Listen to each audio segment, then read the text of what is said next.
Hi అండి. ఒక చిన్న ఇన్సిడెంట్ వీడియో చివరిదాకా చూడండి, కూడా మీకు కూడా బాగా నచ్చుద్ది. మీకు నచ్చితే ఒక లైక్ కూడా చేయండి, ఎక్కువ మందికి వీడియో రీచ్ అయ్యింది. అవకాశం ఉంటే కామెంట్ కూడా చేయండి, మీ అభిప్రాయం తెలియచేయండి. నేను సీఎంఏ రిజల్ట్స్ వచ్చిన తర్వాత ఒక వీడియో చేశాను. సీఎంఏ ఇంటర్లో, సీఎంఏ ఫైనల్లో మాస్టర్ మైండ్స్ విద్యార్థులకి 85 ఆల్ ఇండియా ర్యాంక్స్ వచ్చినాయి. ఈ ర్యాంకుల యొక్క క్రెడిట్ మొత్తం విద్యార్థులదే.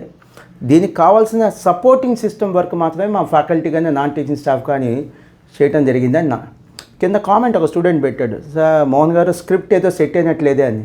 దీంట్లో స్క్రిప్టెడే ఉంది, నేనే కబుర్లు చెప్పట్లేదు, అబద్ధాలు చెప్పట్లేదు కదా. సపోజ్ మా దగ్గర సీఎంఏలో 95%, 105%, 125% పాస్ అయ్యారని అంటే మీరు అనుమానించవచ్చు, స్క్రిప్టెడ్ అనొచ్చు, లేకపోతే కబుర్లు చెప్తున్నారు అనుకోవచ్చు. అరే నా మీద పడతారేంటారు బాబు, పడాల్సిన వాళ్ళ మీద పడండి, క్వశ్చన్ చేయాల్సిన వాళ్ళ మీద క్వశ్చన్ చేయండి. నన్ను ఎందుకు క్వశ్చన్ చేస్తారు? నా ర్యాంకులను చూసి కాదు, మా కమిట్మెంట్, మా ఎక్స్పీరియన్స్ చూసి జాయిన్ అవ్వమని చాలా ఓపెన్గా చెప్తున్నాను నేను.